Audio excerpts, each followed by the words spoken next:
강우석은 따뜻하고 단란한 가정에서 자랐습니다. 우석의 부모는 매일 아침 아들을 학교에 보내며 따뜻한 손길로 그의 머리를 쓰다듬었고 저녁이 되면 작은 식탁에 둘러앉아 온 가족이 함께 식사하며 하루를 나누었습니다. 아버지 강태석은 동네에서 작은 철물점을 운영하며 성실히 일하는 가장이었습니다. 손님들에게 항상 친절했던 그는 가게 앞에 자주 앉아 동네 어르신들과 담소를 나누곤 했습니다. 어머니 김연지는 아들의 점심 도시락에 정성스레 반찬을 담으며 하루하루를 살뜰히 챙기는 사람이었습니다. 그러나 행복한 일상이 깨지기 시작한 것은 우석이 12살 되던 해였습니다. 아버지가 평소보다 피곤한 기색을 자주 보이더니 결국 병원에서 암 진단을 받았습니다. 가족 모두가 큰 충격에 휩싸였지만 어머니는 남편의 병을 고치기 위해 온 힘을 다했습니다. 그녀는 병원과 집을 오가며 아버지를 간호했지만 몇 달 후 아버지는 세상을 떠났습니다. 아버지의 빈자리는 너무나 컸습니다. 집안의 경제적 상황도 악화되어 어머니는 아르바이트를 하며 생활비를 마련해야 했습니다. 하지만 그 과정에서 극심한 스트레스와 과로로 인해 어머니도 뇌출혈로 쓰러지고 말았습니다. 병원에 도착했을 때 어머니는 이미 회생할 수 없다는 의사의 말을 들었습니다. 우석은 순식간에 부모님을 모두 잃고 고아가 되었습니다. 아직 어리던 그는 혼자가 되었고 결국 유일한 친척인 외삼촌에게 맡겨졌습니다. 외삼촌은 서울 광장시장 근처의 허름한 빌라에 살고 있었습니다. 그는 도박에 빠져 있었고 며칠씩 집에 들어오지 않는 일이 잦았습니다. 외숙모는 집을 나간 지 오래였으며 사촌 형과 누나는 우석을 사람 취급도 하지 않았습니다. 처음 외삼촌 집에 들어섰을 때 우석은 문이 삐걱거리는 소리와 함께 곰팡이 냄새가 풍기는 좁은 방에 혼자 머물러야 했습니다. 사촌 형과 누나는 쓸데없는 애가 와서 방만 차지해 라며 노골적으로 싫어하는 기색을 보였습니다.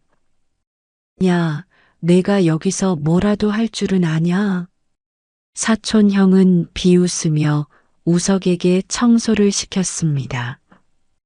누나는 밥은 내가 해. 우리 먹을 것도 같이 준비해. 넌 공짜로 먹는 거잖아. 라고 말하며 온갖 심부름을 시켰습니다. 그나마 이 집에서의 생활은 참고 견딜만 했습니다. 하지만 추석날 상황은 최악으로 치달았습니다. 추석날 외삼촌은 또다시 집에 들어오지 않았습니다. 사촌 형과 누나는 거실에서 TV를 보며 음식을 잔뜩 차려놓고 먹고 있었습니다. 우석이 조심스럽게 다가가 저도 같이 먹으면 안 될까요? 라고 물었을 때 사촌 형은 냉소적인 표정으로 말했습니다. 너 같은 애가 왜 같이 먹어? 이 집은 원래부터 좁았어. 내가 없으면 더 편해질 텐데. 맞아, 여기서 나가. 우리 음식까지 내가 축내잖아. 누나는 짜증 섞인 목소리로 말을 보탰습니다. 결국 우석은 아무 말도 하지 못하고 쫓겨났습니다. 그는 배가 고팠지만 갈 곳이 없었습니다. 추석날에 활기찬 시장 거리를 떠돌며 사람들의 웃음소리를 들을 때마다 고독감과 비참함이 밀려왔습니다. 시장에는 생선의 비린내와 고소한 전 냄새가 섞여 떠돌고 있었습니다. 아이들이 부모 손을 잡고 전통 놀이를 즐기는 모습을 보며 우석은 더 이상 버틸 수 없었습니다. 그는 쓰레기통에서 버려진 배추잎과 야채를 주워 입에 넣으며 눈물을 흘렸습니다. 왜 나만 이런 걸까? 우석은 스스로를 원망하며 골목 구석에 기대 앉았습니다. 바로 그때 시장 국밥집에서 이국주 할머니가 우석을 발견했습니다. 그녀는 주저없이 다가와 물었습니다. 얘야, 여기서 뭐하고 있는 거니? 추운데 왜 집에 안 들어가고 이러고 있니? 우석은 잠시 말을 잃었지만 이내 조용히 고개를 떨구며 대답했습니다. 집에서 나왔어요. 갈 곳이 없어요. 국주 할머니는 안쓰러운 표정을 지으며 우석을 국밥집으로 데려갔습니다. 따뜻한 국밥 한 그릇이 그의 앞에 놓였고 우석은 눈물을 참으며 조심스럽게 숟가락을 들었습니다. 우석은 이국주 할머니의 국밥집 쪽방에서 새로운 삶을 시작했습니다.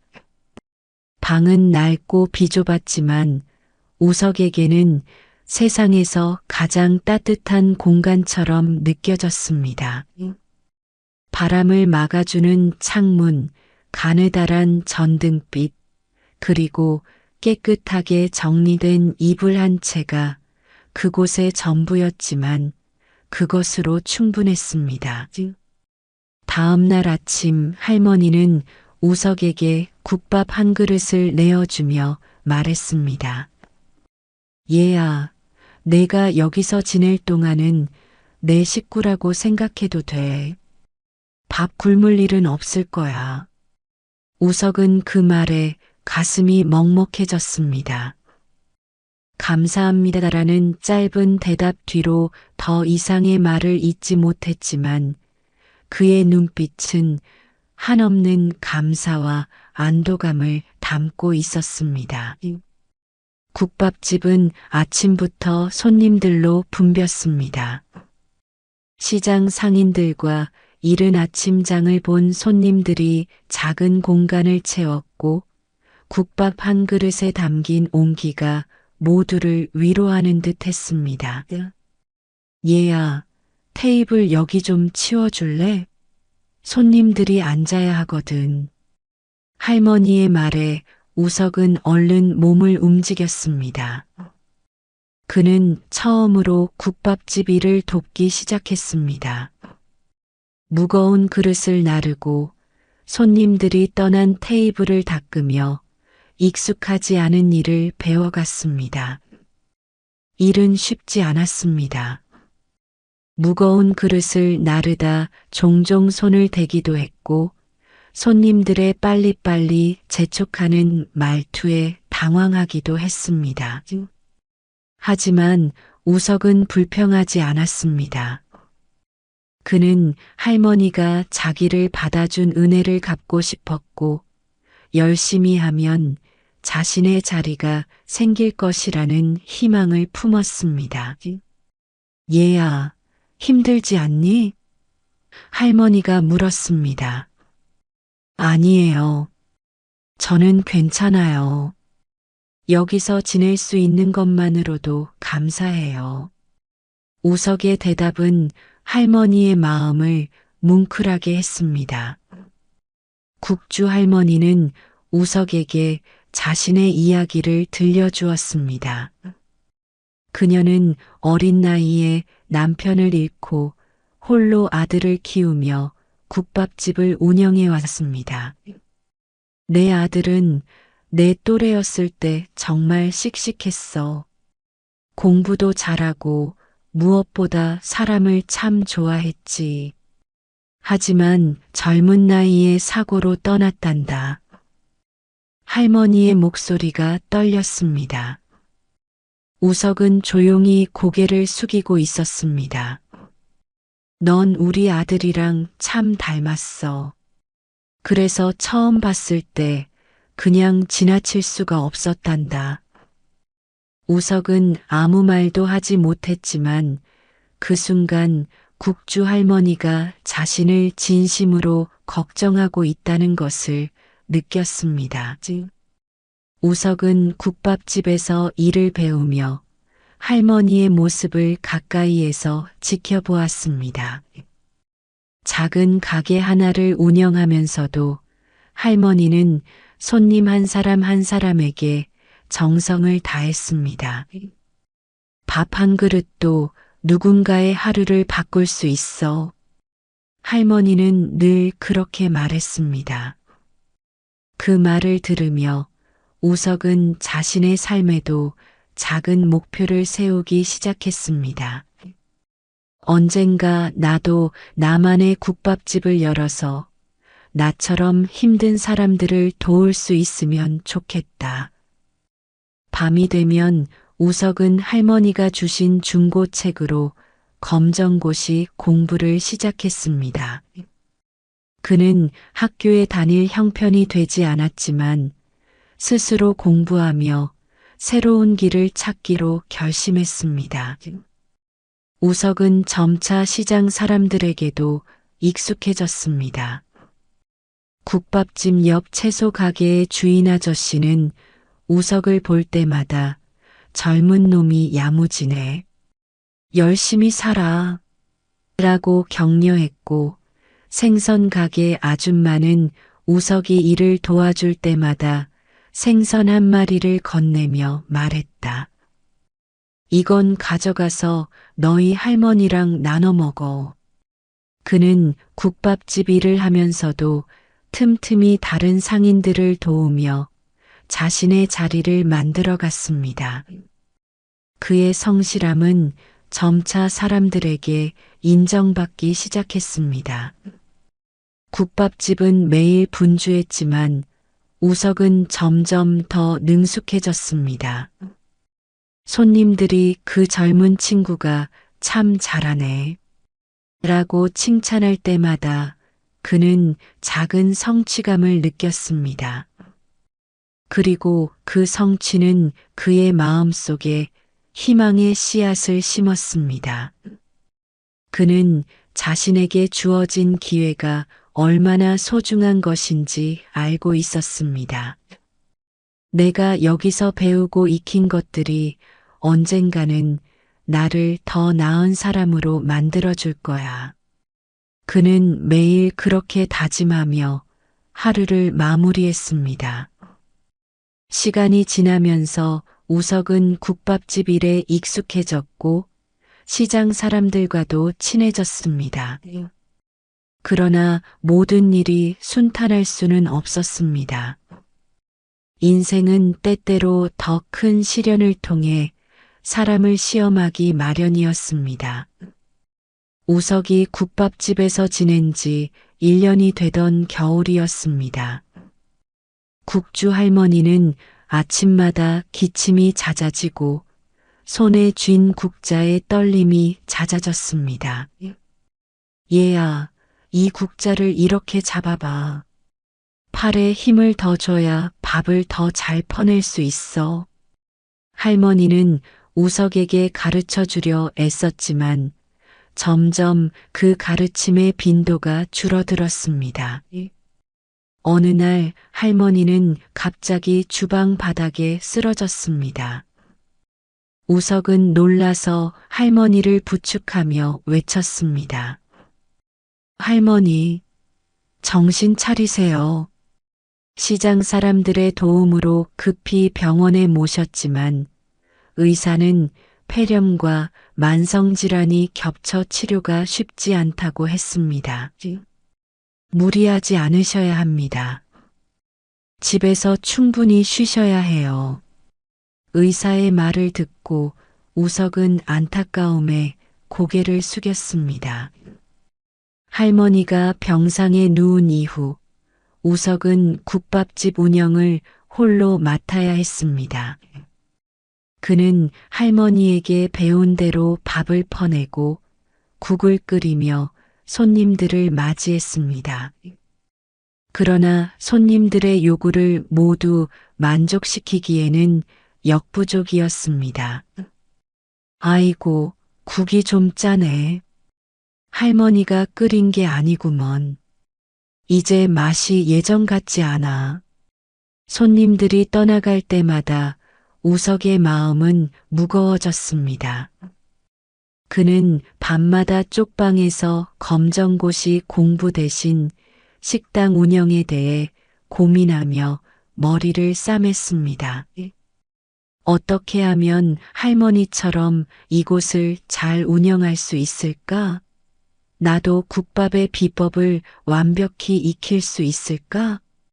그때 시장 상인들이 우석에게 뜻밖의 조언을 해주었습니다. 얘야, 이번에 요리 대회가 열린다고 하더라. 거기 나가서 너도 배워보는 게 어때? 우석은 망설였지만 한편으로는 도전해보고 싶었습니다. 내가 잘할 수 있을까? 그는 스스로에게 물었습니다. 그러나 그에게는 더 이상 물러설 곳이 없었습니다. 그는 자신이 배운 국밥 요리로 대회에 참가하기로 결심했습니다. 대회장에 도착한 우석은 수많은 참가자들의 실력을 보고 압도당했습니다. 요리를 시작하자마자 긴장한 탓인지 국의 간이 맞지 않았고 서둘러 움직이다 실수로 재료를 쏟기도 했습니다. 심사위원들이 국밥을 맛보며 고개를 갸웃거리는 모습을 보자 우석은 숨이 막히는 듯 했습니다. 아직 멀었구나. 대회 결과는 참담했습니다. 그는 입상조차 하지 못했고 대회장을 나오는 길에 사람들이 중얼거리는 소리가 귀에 맴돌았습니다. 어린 친구가 아직 많이 부족하네. 저렇게 해선 성공 못할 거야. 우석은 실패의 무게를 견디기 힘들었습니다. 국밥집으로 돌아온 그는 텅 빈 식당 안에서 멍하니 주저앉았습니다. 내가 정말 할 수 있을까? 아니면 그냥 여기서 포기해야 하나? 그러나 그때 문득 할머니가 병상에서 했던 말이 떠올랐습니다. 얘야, 밥 한 그릇도 사람의 마음을 따뜻하게 할 수 있어. 하지만 정성 없이 만든 밥은 아무것도 못하지. 그 말은 우석에게 다시 힘을 주었습니다. 그는 할머니의 가르침을 떠올리며 작은 것부터 다시 시작하기로 했습니다. 그는 국밥의 맛을 연구하기 위해 더 많은 자료를 찾고 시장 상인들에게 조언을 구하며 새로운 국밥 레시피를 만들어 갔습니다. 얼마 지나지 않아 우석은 또다시 도전을 결심했습니다. 그는 작은 규모의 지역 요리 대회에 참가하며 자신감을 회복하기 시작했습니다. 이번에는 철저히 준비하고 손님들의 의견을 반영한 국밥을 선보였습니다. 결과는 2등. 비록 우승은 아니었지만 그는 자신이 나아갈 길을 찾았다는 확신을 얻게 되었습니다. 우석은 이제 단순히 국밥집 운영을 넘어 자신의 국밥 브랜드를 만들겠다는 꿈을 품게 되었습니다. 할머니가 다시 건강해지시면 이곳을 더 큰 가게로 키워서 나처럼 어려운 사람들을 돕겠어. 그는 그렇게 다짐했습니다. 우석은 새로운 국밥 레시피와 성공에 대한 희망을 품고 시장에서 열심히 일했지만 세상은 여전히 그에게 가혹했습니다. 꿈을 이루기 위해 더욱 큰 도전을 준비하는 과정에서 그는 또 한 번 예상치 못한 시련에 부딪혔습니다. 국주 할머니는 점차 건강을 회복하는 듯 보였지만 얼마 지나지 않아 상태가 다시 악화되었습니다. 이번에는 병원비가 더 큰 문제로 다가왔습니다. 시장 사람들의 도움에도 한계가 있었고 우석은 할머니를 보며 무력감을 느꼈습니다. 얘야, 걱정 마라. 난 너만 잘 크면 그걸로 충분하다. 할머니는 희미한 미소를 지으며 말했지만 우석의 가슴은 무거웠습니다. 할머니, 저는 할머니가 행복하게 오래오래 사셨으면 좋겠어요. 우석은 눈물을 꾹 삼키며 답했습니다. 어느 날 우석의 과거가 다시 그를 덮쳤습니다. 도박 중독으로 사라졌던 외삼촌이 시장에 나타난 것입니다. 외삼촌은 시장 사람들에게 빚을 갚아달라고 애원하며 우석이 일하는 국밥집에까지 찾아왔습니다. 야, 우석아, 너 이 식당 돈 좀 벌었다며? 나 좀 도와줘야지. 외삼촌은 뻔뻔한 태도로 요구했습니다. 우석은 분노를 억누르며 외삼촌의 요구를 거절했습니다. 삼촌, 저는 더 이상 삼촌 때문에 힘들어질 수 없어요. 할머니 병원비로도 벅찹니다. 외삼촌은 우석의 말을 무시한 채 국밥집 주방에 들어와 소란을 피웠습니다. 시장 사람들은 외삼촌의 행동을 비난했지만 우석의 마음에는 여전히 혼란이 가득했습니다. 이런 상황 속에서도 우석은 좌절하지 않았습니다. 그는 자신의 꿈을 이루기 위해 한 걸음 더 나아가기로 결심했습니다. 그러던 중 한 유명 요리사가 서울 광장시장을 방문해 우석의 국밥집에서 식사를 했습니다. 이 국밥 맛이 아주 진국이네. 주인이 누구야? 우석은 조심스럽게 앞으로 나섰습니다. 요리사는 그에게 질문을 던졌습니다. 이 국밥을 내가 직접 만들었나? 이렇게 좋은 맛을 가진 아이가 왜 여기서만 머무르고 있는지 궁금하군. 우석은 자신의 이야기를 솔직하게 털어놓았습니다. 부모님을 잃고 외삼촌 집에서 겪었던 어려움, 그리고 국주 할머니의 도움으로 새로운 삶을 시작하게 된 사연까지. 요리사는 그의 이야기에 깊은 감명을 받았습니다. 내가 여기까지 오느라 얼마나 힘들었는지 알겠구나. 내 재능을 더 키우고 싶지 않겠니? 내 레스토랑에서 배워보는 게 어떻겠니? 우석은 고민에 빠졌습니다. 요리사의 제안을 받아들이면 할머니와 국밥집을 잠시 떠나야 했습니다.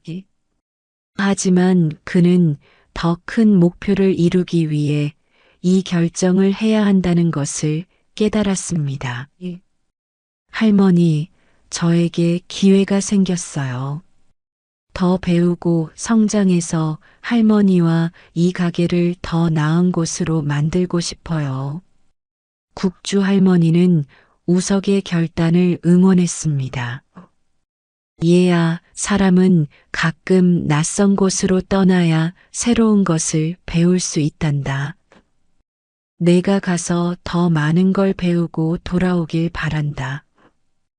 우석은 유명 요리사의 레스토랑에서 일하기 시작했습니다. 그는 처음에는 서투르고 힘들었지만 국밥집에서 배운 성실함과 끈기로 점차 두각을 나타냈습니다. 요리사는 우석에게 말했다. 넌 이 일을 위해 태어난 아이 같아. 내가 만든 음식에는 특별한 온기가 느껴져. 그런 재능은 돈으로 살 수 없는 거야. 우석은 다시 한번 자신의 길에 대한 확신을 가졌습니다. 제가 더 성장하면 꼭 다시 돌아가 국밥집을 더 좋은 곳으로 만들 거예요. 그리고 저처럼 어려운 사람들을 돕는 일을 하고 싶습니다. 우석은 도시에서 요리 대회에 참가하며 이름을 알리기 시작했습니다. 그는 이제 국밥뿐만 아니라 다양한 요리를 배우며 자신의 한계를 뛰어넘었습니다. 대회에서 연달아 우승하며 요리계에서도 주목받는 인물이 되었지만 그의 마음은 여전히 국밥집과 국주 할머니에게 향해 있었습니다. 우석은 이제 자신의 요리로 사람들에게 감동을 전하는 요리사가 되었습니다. 그는 도시에서 성공을 이루고 요리 대회에서도 인정받는 인물이 되었지만 마음 한구석에는 늘 국주 할머니와 광장시장에 대한 그리움이 있었습니다. 우석은 어느 날 큰 결심을 했습니다. 이제는 내가 받은 은혜를 갚을 때야. 그는 할머니와 함께했던 국밥집을 새롭게 단장하고 시장 사람들을 돕는 프로젝트를 시작하기로 마음먹었습니다. 그는 시장으로 돌아와 허름했던 국밥집을 현대적으로 리모델링하고 메뉴를 새롭게 구성했습니다. 여전히 전통적인 국밥의 맛을 유지하면서도 손님들에게 더 나은 서비스를 제공하기 위해 노력했습니다. 그의 가게는 곧 광장시장에서 가장 유명한 음식점 중 하나가 되었습니다. 국주 할머니는 여전히 우석의 곁에 있었지만 나이가 들어 병상에서 보내는 시간이 늘어갔습니다. 어느 날 할머니는 우석의 손을 꼭 잡고 말했습니다. 얘야, 내가 이렇게 잘 커준 게 나한테는 가장 큰 위로야. 내가 가진 건 많지 않지만 내가 여기서 받은 것들을 꼭 세상에 나눠주길 바란다.